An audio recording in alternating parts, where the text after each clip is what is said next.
Grand Matin Sud Radio, 7h-9h, Jean-Jacques Bourdin. Bien, Jean-François Achilly, bonjour d'abord. Bonjour Jean-Jacques. Jean-François, vous avez eu envie de pousser pas un cri de colère, mais un mouvement d'humeur. Vous avez eu ce matin un mouvement d'humeur contre la classe politique qui ne pense qu'à la présidentielle. Mais ça, je vous rejoins, mais vous n'imaginez même pas. Voilà que Gabriel Attal a donné 20 minutes d'interview hier soir sur France 2, mais pour nous dire quoi au juste? C'était en prime time en plus. Je cherche toujours ce matin. J'ai retenu une phrase de Gabriel Attal, qui a du talent, c'est indéniable. Il dit: il reste 2 années, moi je vais agir. Sous-entendu, je ne suis pas comme les autres qui ne pensent qu'à 2027. Lui, il n'y pense pas, bien sûr.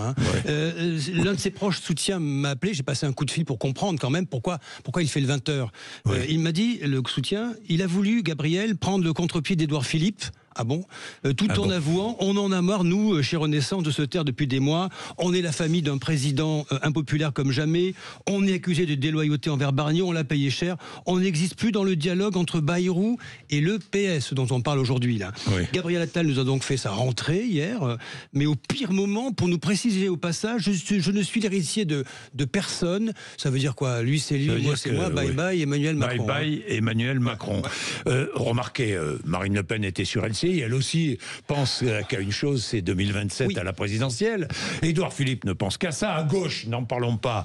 François Hollande, Jean-Luc Mélenchon, Olivier Faure maintenant. Olivier Faure, il y a pléthore de candidats pour 2027. Ça devient insupportable. Quant à Gabriel Attal, j'attends toujours ici.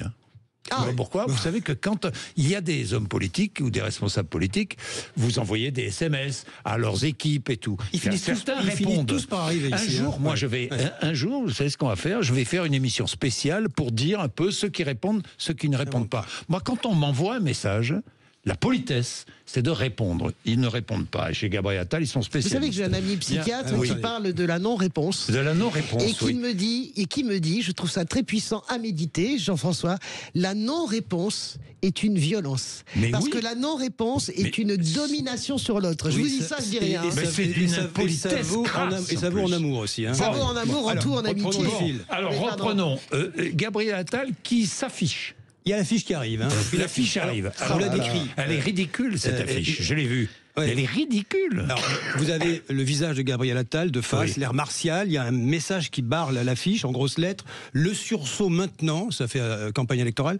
Non au désordre, attention, ni LFI, ni RN, dit l'affiche. Avec en arrière-plan, vous avez les 2 visages de profil du tandem Mélenchon-Le Pen renvoyés dos à dos. Il n'y a pas celui d'Édouard Philippe, discrètement, non. Alors, c'est quand même un peu culotté tout ça. N'est-ce pas le même Gabriel Attal qui avait organisé l'année dernière l'appel à voter insoumis au 2e tour des législatives pour barrer la route au RN? C'est pas Gabriel Attal qui vous appelle, non? La ficelle est un peu grosse. Si vous saviez qui? La ficelle est un peu grosse. Certes, les électeurs en ont marre de l'instabilité du désordre, mais ils ont de la mémoire. Jean-Jacques, ils n'ont pas oublié. Franchement, il y a d'autres préoccupations en ce moment. Nous parlons du budget, nous parlions de Bernard Arnault et son coup de colère. Les retraités se demandent s'ils vont devoir contribuer. Cette campagne de com risque de passer pour une sorte d'étalage de narcissisme. Il était bien parti, Gabriel Attal, quand il était Premier ministre, dans les sondages. Et puis tout à coup, le voilà que depuis quelques mois, ça dévisse. Ça dévisse. Alors vous savez, tous les politiques n'ont que ça en tête. Ils regardent tous les baromètres, tout le temps, les sondages, c'est que ça. Alors qu'est-ce que dit le dernier OpinionWay? Il a une semaine, vous savez, je vous donne juste 2-3 chiffres rapides.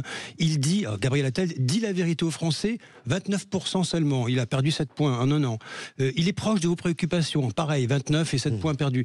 Il ferait un bon président, 27% à peine. Gabriel Attal sait qu'il est sur un toboggan. Pour lui, ne rien faire, c'est disparaître. Alors il préfère sortir du bois, mais c'est au pire moment. C'est au pire moment. Bon, la liste des prétendants, on l'a commencé tout à l'heure, 2027, a rarement été aussi longue. Parce qu'il faut ajouter qui à tous ceux? Vous ajoutez, je sais pas moi, Dominique de Villepin. Ah bah oui, il a dit que pourquoi pas. Thierry Breton, c'est pourquoi pas. Et puis qui encore? Il y a d'autres noms, Jean-Jacques Bourdin. Laurent Wauquiez, on l'avait oublié.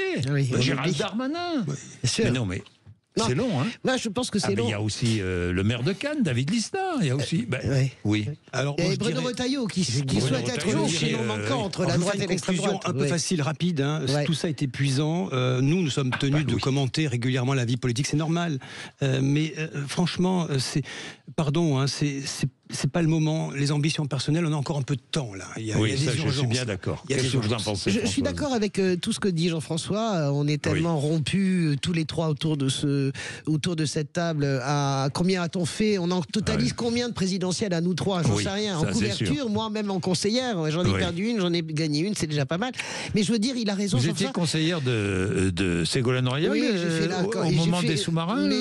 Non, mais je travaillais un peu avec elle. Ah bah oui, alors là, vous, le sous-marin, là, je vous retiens, le sous-marin, Jean-Jacques Goldman, j'allais vous dire.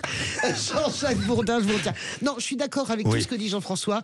Je rajouterais juste, et nous le savons tous, quand vous perdez la position institutionnelle, et c'est exactement ce qui vous arrive. C'est arrivé, la même chose est arrivée à Manuel Valls quand il décide de se lancer dans la primaire. Il quitte la position institutionnelle de Premier ministre et d'un seul coup, il plonge. C'est-à-dire que la réalité, si vous voulez, c'est que non seulement en plus de ça, Gabriel Attal fonctionnait énormément sur la communication et la force de sa position institutionnelle. Désormais, il n'a plus que lui et son propre talent, c'est-à-dire c'est assez limité. Il doit accepter de perdre, il doit accepter de disparaître et il ne l'accepte pas. Le deuxième point, quelle erreur de communication de mettre sur une affiche, ça s'appelle une prétérition. Je ne vais pas vous parler de ça, vous savez la prétérition c'est ça. Je ne vais pas vous parler de ça, mais en fait vous ne parlez que de ça. Eh bien, je suis contre Le Pen et Mélenchon, mais en réalité, sur mes affiches, je mets leur visage. C'est complètement con. Pardonnez-moi. Non, mais je ne sais pas qui le conseille, Gabriel Attal, mais en fait, je crois quand même que tous ses copains disent il est en train de lâcher la rampe, il part en sucette. Bon, allez, ressaisis-toi. En tout cas, il est invité sur Sud Radio. Hein, venez, Gabriel Attal. Il est invité. Il est invité, comme beaucoup sont invités, et beaucoup ne répondent pas. Et n'oubliez pas ma pauvre Juliette, qui est ma collaboratrice, qui s'arrache les cheveux parce qu'on lui répond pas. Non, mais vous n'imaginez même pas. Vous imaginez, elle passe 50 SMS par jour. Ils ne répondent pas. C'est insupportable. Tous les politiques qui nous écoutent, faire la liste. Je vous le redis, tous les politiques, les petits, les grands, les jeunes et les moins grands, c'est Françoise Degois qui vous parle. Écoutez les conseils de mon ami psychiatre. La non-réponse est une violence, c'est un acte de domination. Bien compris. Répondez.